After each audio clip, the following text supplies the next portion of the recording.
gahunda nziza yo kwegereza abaturage serivisi z'irangamimerere n'izindi serivisi zijyanye n'ikoranabuhanga. Utugari twose two mu karere ka Ngoma twahawe mudasobwa, birumvikana harimo n'utugari twa hano mu murenge wa Jarama.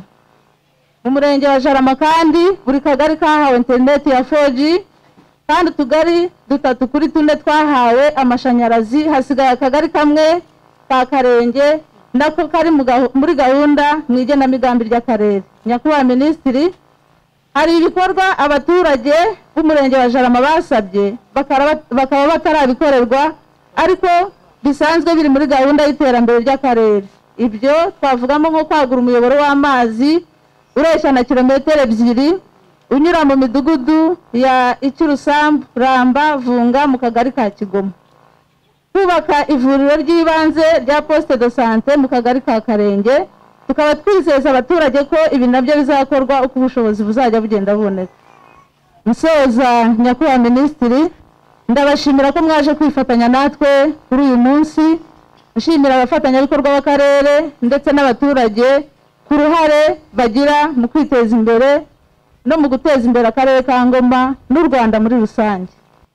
Igikorwa hano mu karere ka Ngoma n'umurenge wanyu, ubwo abaturage bari hano bagabira abandi bose mu gihugu cyose. Aya mahirwe mufite ni uko ibyo mugiye kuvuga muri iyo gahunda barabitwara barabijyana, noneho dushobore kubyifashisha mu igenamigambi no kuvuga ngo ibitego by'abavuye mu baturage ni ibi. Nyakubahwa Perezida wa Repubulika, Nyakubahwa Paul Kagame, ubwo yazaga hano cyase Makamba, yaje ababusobanura yuko yifuza ko mumushyigikira uko mwari mwabimusabye, hanyuma abemerera gahunda y'ibikorwa by'iterambere by'imyaka 7. Nshimishijwe rero no kumva Nyakubahwa Meya uko yabisobanuye bimeze neza. Nanjye icyo gihe nari mpari ndabyibuka, ivumbi twahuye naryo kuri cyase Makamba hariya byari bimeze nabi, ariko nashimishijwe ejo bundi no kuhagera hari stade iteye amabengeza, stade mpuzamahanga. Rwose imvugo ya Nyakubahwa Perezida wa Repubulika niyongere ni muhamashyi. Yavuze byinshi byagezweho mu mihanda ya kaburimbo, mu mihanda y'imigenderano, mu mihanda ifasha abaturage kugeza umusaruro ku isoko, amazi, amashanyarazi. Kandi imvugo niyongero intego cyari yayindi, amashanyarazi kuri bose, amazi kuri bose, n'ibindi bipimo byemejwe muzagezwaho. Uyu munsi rero leta yatangiye igikorwa cyo gukusanya ibitekerezo by'abaturage mu gihugu hose, mudugudu yose, bizajya mu igenamigambi y'umwaka 2022-2023. Umwaka ukomeye, umwaka tuzakoramo ibikorwa byinshi, umwaka tuzaba tugenda twegereza 2024. Ari umwaka turimo ni ugukora cyane, ari umwaka utakurikiraho ni ugukora cyane. Buryo umwaka wa 2023 utaha tuzawusoza turimo gusoza ya mihigo Nyakubahwa Perezida wa Repubulika yemerera abaturage, ndetse dutangira n'ibindi. Kandi mihigo nirangira ntabwo ari uguhagarara. Iyo yabasezeranyije ubushobozi bwose igihugu kigenda kibona tugende dukuba, kongeraho ko abaturage bashaka gukira, bashaka abaturage bifuza iterambere, ariko turashaka n'abaturage bafite ukwifuza gutera imbere. Bari igihe ushobora gutera imbere ari ibintu bisanzwe, ariko turifuza abaturage bafite umuhate, inyota, mu Cyongereza babyita ambition yo gukira. Igishoro dushyira mu buhinzi bw'ibigori ntabwo gihura n'umusaruro cyangwa se ibiva muri ubwo buhinzi. Nkaba nifuza ko leta ishatse uburyo twakongera agaciro k'umusaruro iduha nk'inganda, uruganda rwa kawunga mu Rungegama byadufasha. Murakoze.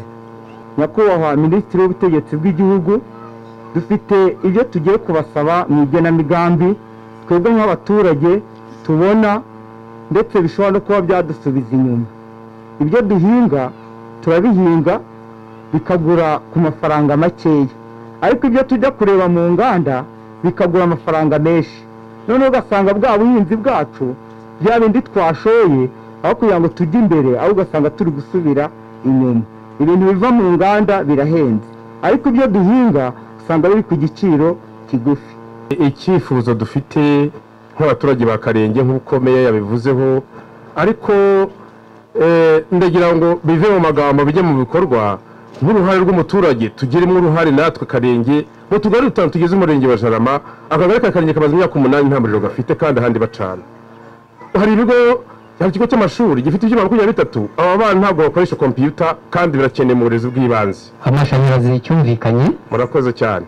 Hagurutse rero mfite icyifuzo kuri ibyo bigo by'amashuri mu kagari ka Kibimba. Hari ikigo twubakiwe cy'uruhuha, nk'ababyeyi tuharerera.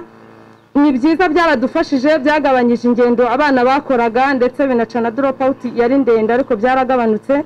Tukaba rero turimo kwifuza ko mwaduha umuriro. Nta muriro uriyo, nta n'amazi ariyo. Tubona rero biramutse bigiyeyo byadufasha no mu iterambere ry'abaturage tuhaturiye, ndetse n'abana bakabasha kwiga neza bakoresheje ikoranabuhanga bitewe n'uko mu gihe tugezemo nabyo ari ngombwa. Murakoze banyakubaho.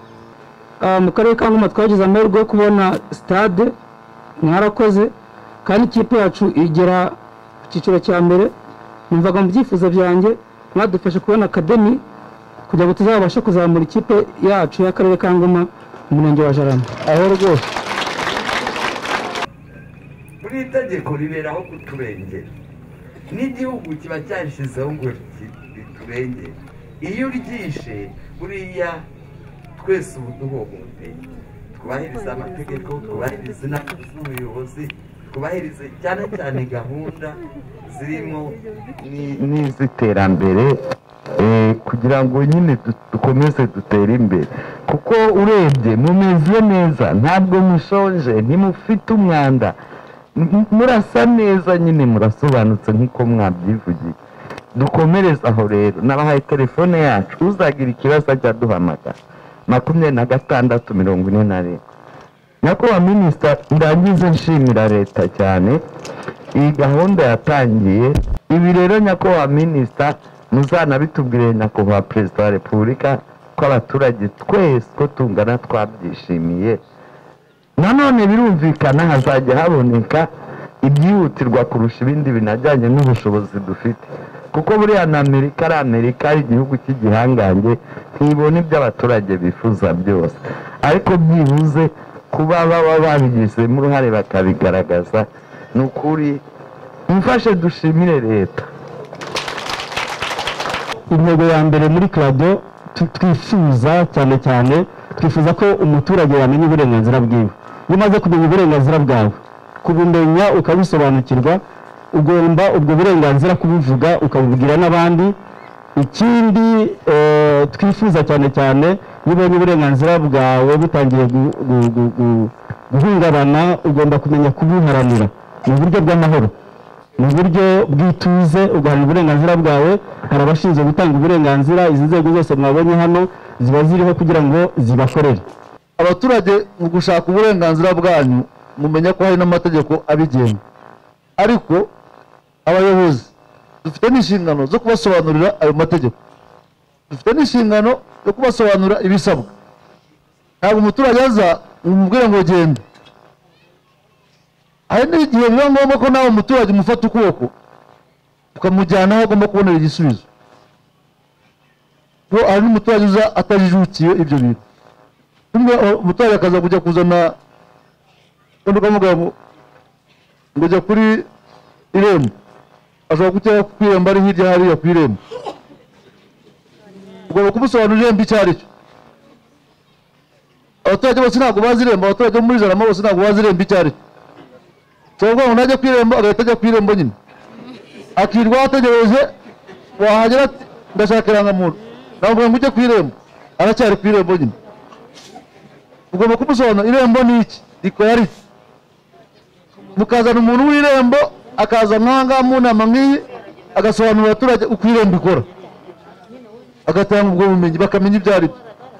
Kumubwira ngo ujya kuri RIB se azi ari iki, umusobanurira RIB ni urwego rukorera aha n'aha, kanaka afite telefone iyi ari bugufashe.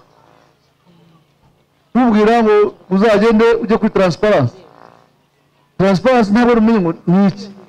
Ni ukuvuga ngo dukwiye kwigisha abaturage bagasobanukirwa ari amategeko, ari amabwiriza, ari uburenganzira bwabo, kugira ngo bashobore kubona serivisi mu gihe gikwiriye kandi bitabavunnye, badasiragiye, nta n'ikiguzi cy'umurengera batanze, ahubwo bagatanga ibiteganywa n'amategeko. Iyo ni inshingano y'abayobozi umunsi ku munsi, kandi mugasobanura cyane bikumvikana.